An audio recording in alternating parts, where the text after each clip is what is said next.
Un, deux. Bon, parfait. Bonsoir à tous, à toutes et à tous. C'est un plaisir d'être ici ce soir, juste à côté de nos concurrents et amis de Unitate. Ça me fait énormément plaisir de pouvoir partager la soirée avec vous tous aussi. Un grand merci à Michael et à toute l'équipe d'Aptitude pour l'organisation de cet événement, de ces Digitalks que l'on espère voir croître aussi ces prochains trimestres, ces prochaines années.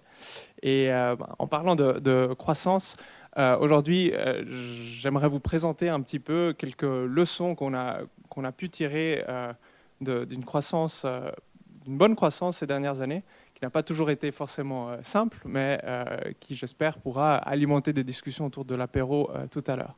Donc peut-être en guise d'introduction, mon nom est Matteo Tognanelli, je suis le cofondateur et COO chez Visium, où nous développons des solutions d'intelligence artificielle et de données pour les entreprises.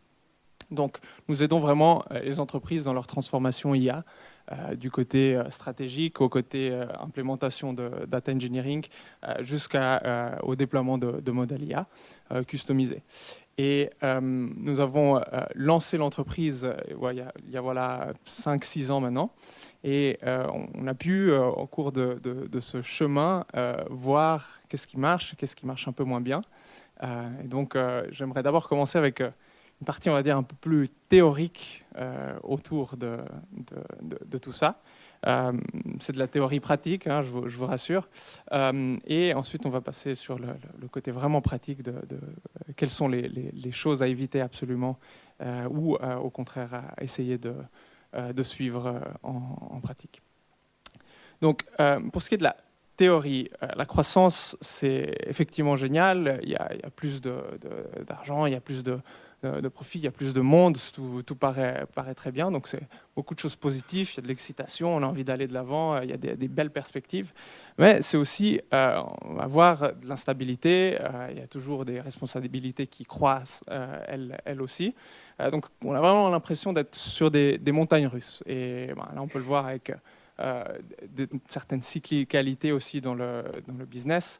Tout ça nous a permis de nous rendre compte que pour chaque période, on va dire, de l'entreprise, il y a les bons systèmes à avoir et à appliquer. Donc, ce que j'aimerais faire là, dans ces 5-10 prochaines minutes, c'est de vous présenter un peu quelles sont les choses qui ont marché pour une certaine taille d'entreprise. Et on le verra, on s'arrête à notre taille actuelle parce qu'on ne sait pas ce qui va bien marcher pour la suite. Mais ça va être plutôt pour la partie pratique. Donc, tout d'abord, pour commencer avec les dynamiques d'équipe. Quand on commence une entreprise, quand on est de 1 à 10 personnes, on va dire, il y a ce magnifique effet de culture très rapprochée. Donc, il y a beaucoup d'agilité aussi dans la prise de décision. Tout le monde est assez aligné là-dessus. Tout le monde est au courant de tout. Il y a une transparence qui est assez facilement totale. Ce qui peut être un désavantage à terme, parce que si on offre de la transparence totale dans un premier temps, c'est toujours très difficile ensuite venir enlever des bouts d'informations. Ça, on l'a remarqué nous aussi. Donc, c'est bien, mais c'est un choix qui doit être conscient. On ne peut pas garantir une transparence à un temps T et ensuite l'enlever plus tard. On a eu l'exemple, j'y viendrai dans la deuxième partie, de communication intra-équipe, surtout entre nos équipes d'ingénierie et de vente, où il y avait des désaccords croissants qu'il a fallu adresser. Et il y a aussi l'aspect d'avoir un seul bureau. Nous, on est basé sur plusieurs marchés. Donc, on a un bureau ici à Zurich, un bureau ici à Lausanne, un bureau à Zurich. Et on a évidemment l'avantage au début d'être tous au même endroit, au même moment. Une fois qu'on passe à l'étape d'après, donc dans la deuxième phase, la phase de 10 à 60 personnes, là, d'autres mécaniques viennent en compte. Donc, nous, ce qu'on a remarqué, c'est que ces faisceaux de communication absolus et directs entre tout le monde, il fallait un peu les canaliser au bout d'un moment, parce que ce n'est pas possible que tout le monde soit impliqué dans chaque décision. Donc, pour ce faire, on a évidemment structuré un peu les équipes. C'est là qu'on remarque aussi des leaders qui émergent.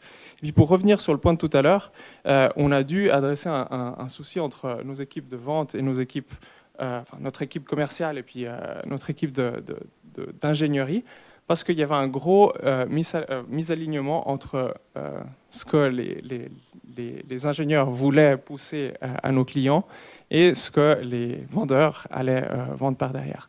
Donc, comment faire pour éviter qu'on vende des choses qui ensuite, par derrière, ne sont pas forcément réalisables ou difficilement réalisables dans les temps et dans les budgets, on a impliqué les vendeurs dans la delivery aussi. Donc, on a dit, maintenant, il faut que la personne qui vende le projet soit là aussi pour s'assurer qu'il soit livré par la suite.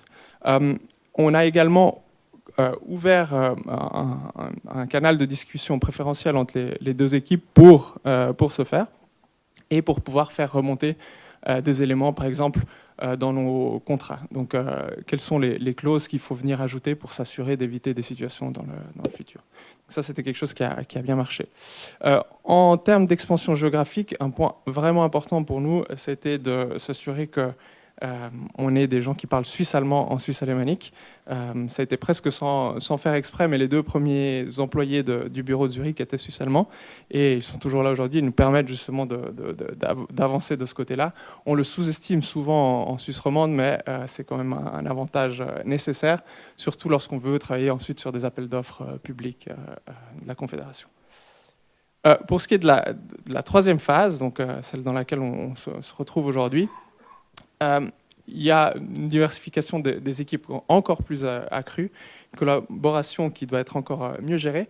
Et c'est là que la communication, on va dire, à travers l'entreprise doit vraiment être bien gérée pour éviter des mécontentements à travers l'ensemble de l'équipe. Et ce qu'on a fait cette année, on s'est réorganisé en 3 grosses practices sur notre activité de service.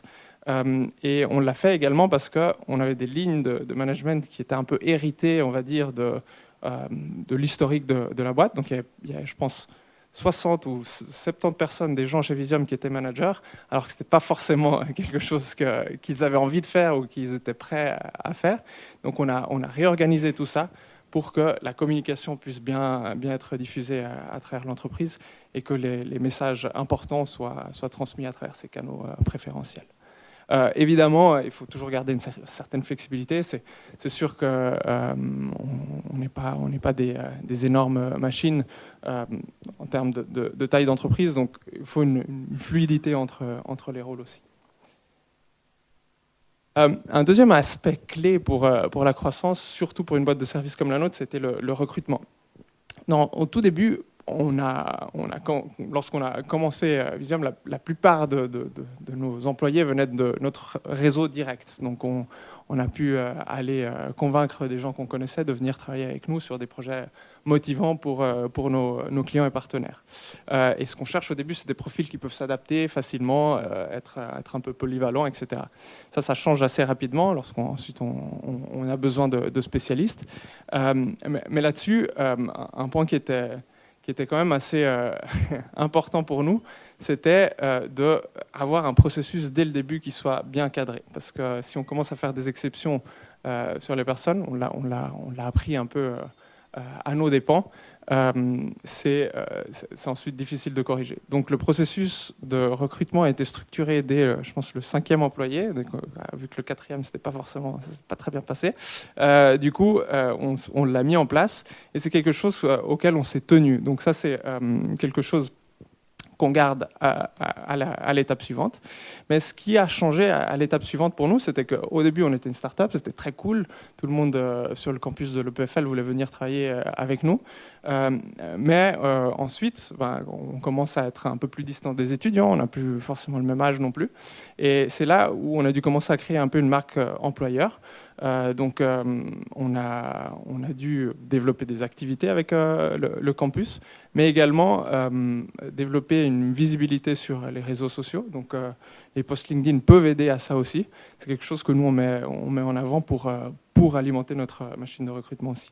Et un autre point qui est devenu important à partir de ce palier de taille-là, c'était d'aller chercher de l'expertise un peu plus précise pour les profils recherchés et de l'expérience surtout. Ça, c'est probablement la plus grosse leçon, en tout cas de mon point de vue. Au début, en 2018, on était convaincus qu'on n'aurait jamais eu besoin de quelqu'un avec 10 ans d'expérience dans l'entreprise parce qu'on était un peu arrogant, un peu jeune, et on se rend compte que, au contraire, ça peut accélérer pas mal de choses. Donc c'est quelque chose qui vient vite complémenter l'équipe. Dans le troisième palier, on garde toujours ce processus structuré de recrutement et on va faire appel au réseau du réseau, en quelque sorte. On a mis en place un système de referral pour que les employés puissent soumettre des postulations de leur réseau, moyennant une récompense financière si la personne est engagée et reste plus que tout le temps dans l'entreprise. Ce qui nous a permis ensuite de garantir un niveau de qualité des équipes assez élevé. Parce qu'effectivement, les gens vont proposer ou soumettre des candidatures sur lesquelles ils croient qu'elles vont avoir du succès dans l'entreprise. Et ce qu'on a remarqué actuellement, c'est qu'on a besoin de spécialistes vraiment très précis pour certains des projets qu'on effectue avec nos clients. Donc ça, c'est un besoin qui est arrivé plus tard. On ne cherchait plus des généralistes, mais plutôt des spécialistes sur certains points. Niveau acquisition de clients, parce qu'effectivement, il y a la partie croissance interne, mais il y a aussi toute qui doit venir avant. Il y a la croissance externe qui alimente cette croissance interne. Au début, c'est un peu fait par bout de scotch. On a une approche assez proactive. On regardait la liste des entreprises qui postaient des stages sur le portail de l'OPFL. On prenait le téléphone, on les appelait, on disait « Ah, on a remarqué que vous avez besoin d'un data scientist, est-ce qu'on peut vous aider ?» Blablabla. Donc ça, c'était un peu le côté ad hoc du début. Ce qui nous a permis ensuite de construire un peu un track record pour la suite. On s'est vite rendu compte qu'il fallait qu'on structure le processus aussi d'acquisition des clients pour avoir une meilleure visibilité déjà sur qu'est-ce qui allait effectivement arriver, parce qu'il y a tout le monde qui veut faire des projets, mais comment est-ce qu'on peut qualifier effectivement la probabilité que ces projets se réalisent, ça c'est un autre point. Et en parallèle, il fallait également cadrer un peu la manière dont des projets étaient sourcés et récupérés chez nos partenaires. Cadrer surtout sur le système d'incentifs. Donc on a évidemment des commissions sur les projets qui sont vendus, mais les commissions doivent être bien alignées avec les métriques de l'entreprise, plutôt sur le profit que sur le chiffre d'affaires par exemple. Et surtout, il faut vraiment, vraiment bien réfléchir à ces points-là, car c'est extrêmement difficile de revenir en arrière, c'est très difficile de remettre le dentifrice dans le tube en quelque sorte. Donc il faut être vraiment sûr de ce qu'on avance. Un point qu'on a remarqué assez tôt, c'est d'aller dans des relations commerciales qui sont vraiment des partenariats plus que des relations transactionnelles, car c'est ça vraiment qui débloque ensuite une croissance plus prévisible aussi. Parce que d'avoir une croissance rapide dans un domaine comme le nôtre, c'est relativement simple, vu l'intérêt que les entreprises ont pour l'intelligence artificielle, mais il faut ensuite s'inscrire dans une dynamique de partenariat à long terme si on veut garantir ça et éviter un peu les soubresauts du marché aussi. Donc à partir de là, le développement de partenariats stratégiques devient extrêmement important et l'élargissement de l'offre qui a suivi de notre côté cette année. On était vraiment purement concentré sur la data science. On a ouvert un peu notre offre sur des aspects plus stratégiques et sur des aspects de data engineering. Ça nous a permis d'élargir aussi la palette de nos clients. Une chose qui était assez compliquée à faire, c'était d'aller vers les clients existants et partenaires existants et de leur présenter des nouvelles parties de notre offre. Et quelque chose qui a bien marché là, c'était d'introduire tout simplement des nouvelles personnes, des experts dans cette nouvelle partie de l'offre pour montrer un peu la différence aussi. Parce que si on discute depuis 5 ans avec quelqu'un et on vient ensuite leur dire « Ah, mais on fait ça aussi », ils vont se dire « Mais pourquoi vous ne m'avez pas dit avant et est-ce que vous êtes vraiment qualifié pour faire ça ?» Donc si on introduit une personne différente pour faire ce pitch, ça peut aider. Et le dernier cadran, on va dire, du côté plus théorique, c'est tout ce qui est, on va dire, tracking pour gérer l'entreprise à travers ces phases de croissance. Ici, au tout début, on a une visibilité à très court terme. On essaye de réagir rapidement au changement. On essaye d'être le plus agile possible. Grâce à cette communication ouverte et directe avec tout le monde, on sait exactement ce qui se passe à tous les niveaux de l'entreprise, c'est assez simple. Donc, il n'y a pas un besoin énorme de structuration de l'information pour la prise de décision. Ça se reflète également sur les budgets, hein, c'est très clair. Quand on a une petite taille, le gros avantage, c'est qu'on peut facilement décider de faire un événement pour l'équipe et on n'a pas cette rigueur que les plus grosses entreprises ont, ce qui est un gros avantage, surtout quand donné aux employés également. Évidemment, les choses évoluent assez rapidement. On veut gagner une visibilité à plus long terme, donc à moyen terme sur une taille un peu plus grande, pour avoir une planification vraiment plus proactive et puis bien voir les phases de dur arriver. Et c'est à partir de ce moment-là qu'on met en place un reporting un peu plus structuré.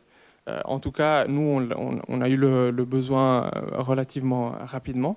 Et un exemple très concret de ça, c'était lorsque le Covid est arrivé en 2020, on a pu rapidement évaluer le risque-bénéfice de faire appel au chômage partiel.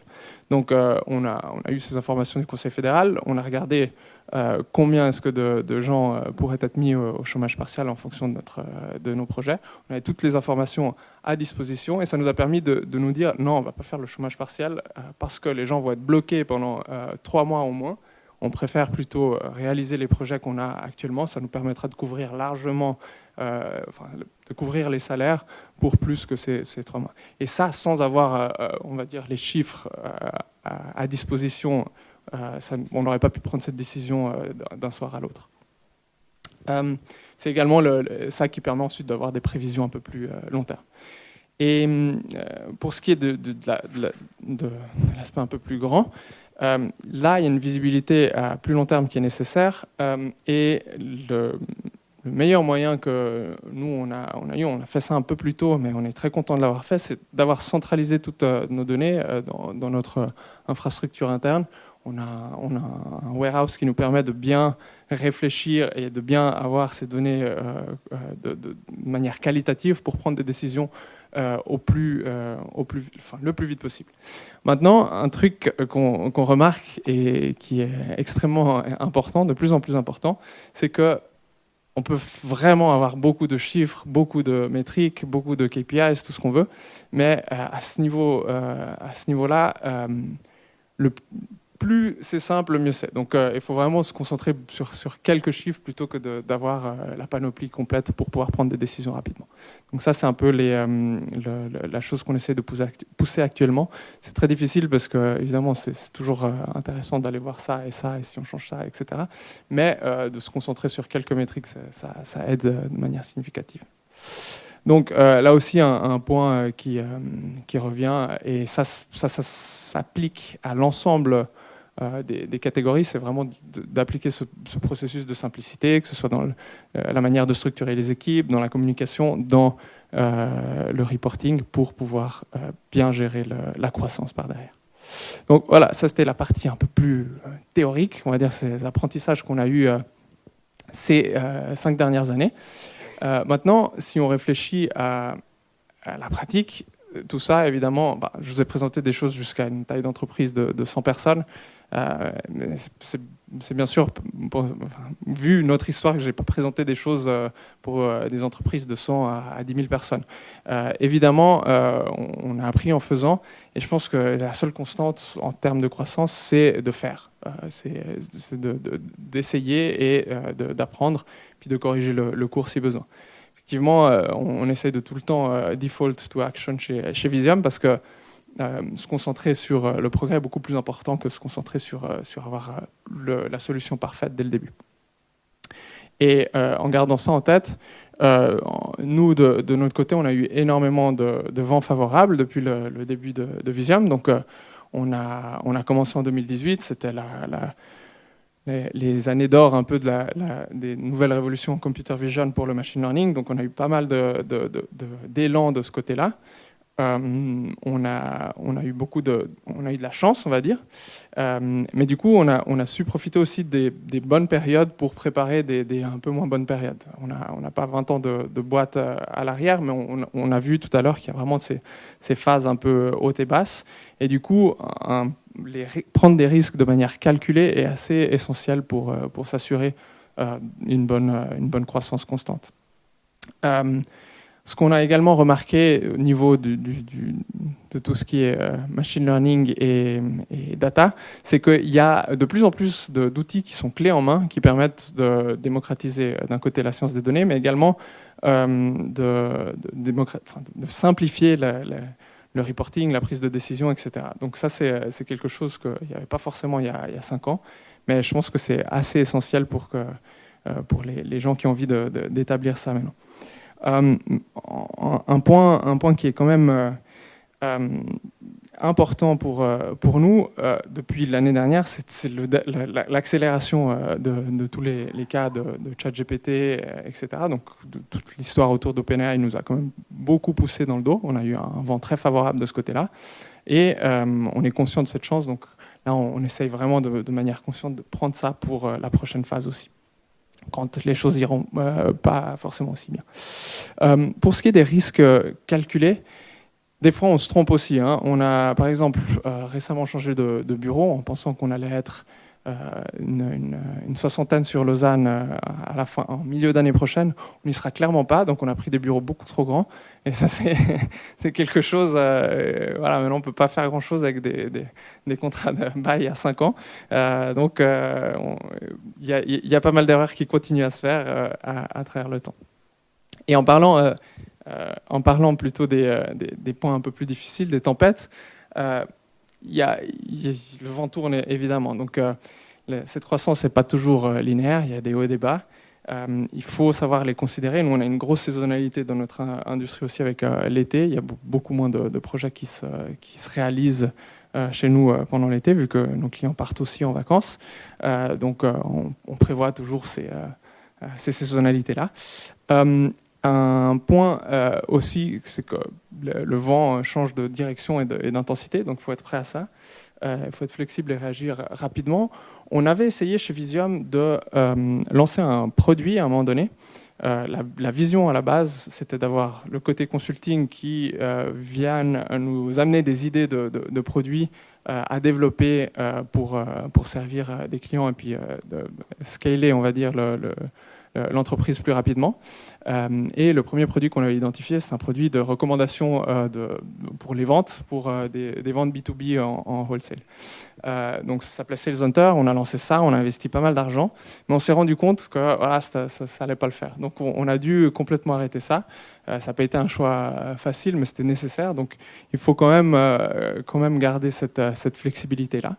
Et dernièrement, il faut surtout aussi garder s'assurer qu'il n'y ait pas de point de faille unique. Dans un business comme le nôtre, on a pas mal de connaissances qui sont spécifiques à des personnes.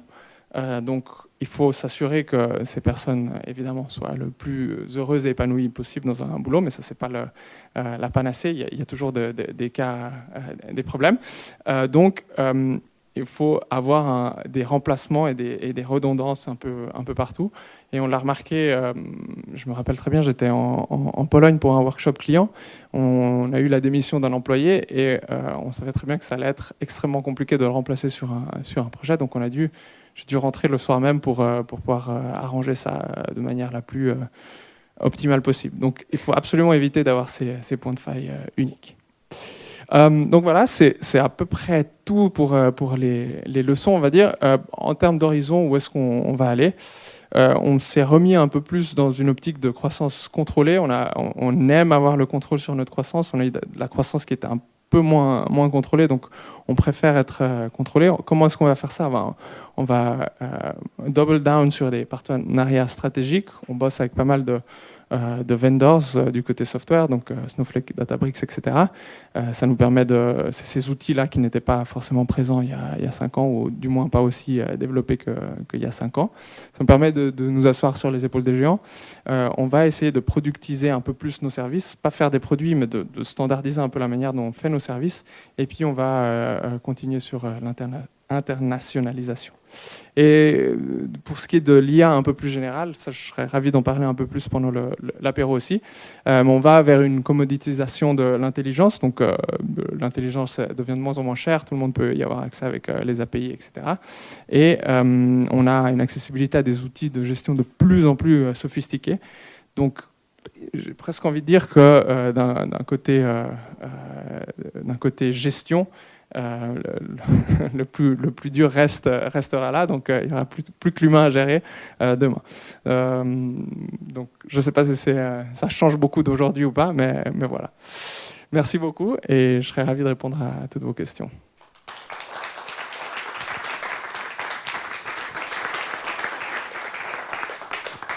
Alors, merci beaucoup pour cette. Je ne sais pas si j'ai respecté le temps parce qu'il ne marchait plus le truc. Donc, c'est un peu dépassé, mais exact. Bon, c'est vrai que si ça ne marche plus, on ne peut pas. Je ferai signe. Pour les prochains, je ferai un signe pour dire qu'il reste 5 minutes. Alors, on a eu des questions.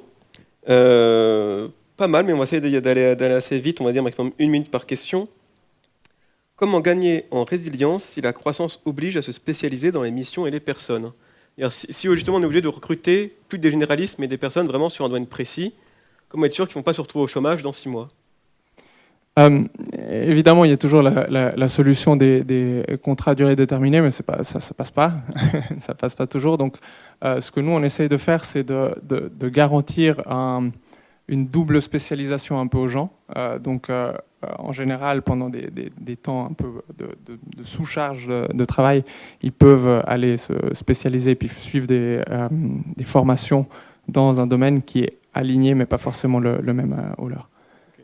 Donc il y a la spécialisation, j'ai envie de dire, métier et outils qu'on essaie de préconiser. On essaie de ne pas avoir vraiment une spécialisation sur un domaine très précis, mais d'avoir quand même plusieurs spécialisations alors. Ouais, okay. de pouvoir être... c'est un peu orthogonal, ouais. Okay. On va encore en faire 2 questions.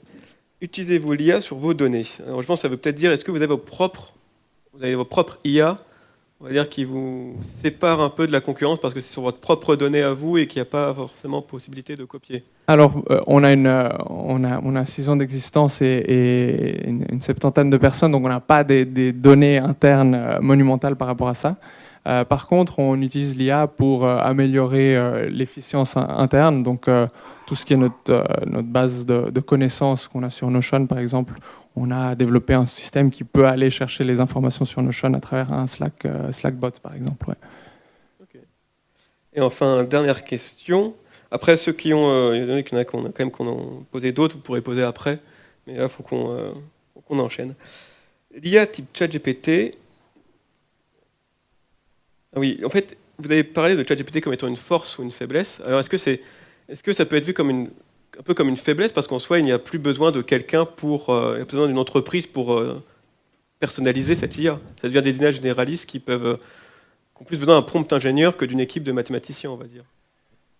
Alors oui, pour certains cas d'application, mais je pense que le 80 voire 90% du machine learning ou de l'IA qui est déployé actuellement dans les entreprises sont des modèles beaucoup plus simples et qui sont nécessaires pour du forecasting, pour d'autres techniques à l'interne. Donc là, malheureusement, ChatGPT n'arrive pas à bien forecaster des données. Il fait des trucs incroyables, mais effectivement, il ne peut pas encore forecaster des données sur un domaine métier précis. Quoi. Ouais. Ok. On verra comment ça évolue en tout cas. Merci pour les autres questions. Vous pourrez les poser plus tard durant l'apéritif. Merci beaucoup.